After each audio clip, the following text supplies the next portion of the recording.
સાબરકાંઠા જિલ્લામાં બટાકાનો પાક કાઢવાનું શરૂ થઈ ચૂક્યું છે। અત્યારે હાલ વિવિધ પાકની સાથે બટાકાનો પાક તૈયાર થતા સાબરકાંઠા જિલ્લામાં બટાકાનો પાક કાઢવાનું કામ શરૂ થયું છે। જિલ્લાના ખેડૂતોએ દિવાળી પહેલા બટાકાનું વાવેતર કર્યું હતું અને હોળી પર્વ પહેલા સંપૂર્ણ બટાકા ખેતરમાંથી કાઢીને કોલ્ડ સ્ટોરેજમાં મોકલવા માટે ખેડૂતો કામે લાગી ગયા છે। જિલ્લામાં કેટલાક ખેડૂતોએ પહેલેથી કોન્ટ્રાક્ટ કરીને બટાકાનો પાકનું વેચાણ કરી રહ્યા છે, તો કેટલાક ખેડૂતો પાક જોઈને ભાવ કરતા સાબરકાંઠા જિલ્લાના ખેડૂતો સારી રોકડિયા પાકની સારી કમાણી કરી રહ્યા છે।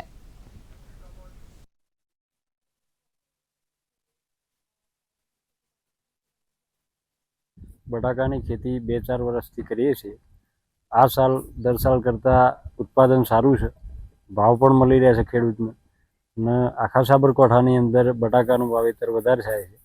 આ જે વ્હાઇટ બટાકું છે એ એગ્રીમેન્ટ હોય છે એનો કંપની થ્રુ અને ઉત્પાદન સારું મળે છે। ખેડૂતોનું એક સારી પેલી છે, એ તરફ વાવેતર વધારે થાય છે આપણા સાબરકાંઠાની અંદર અને ઉત્પાદન પણ સારું રહે છે।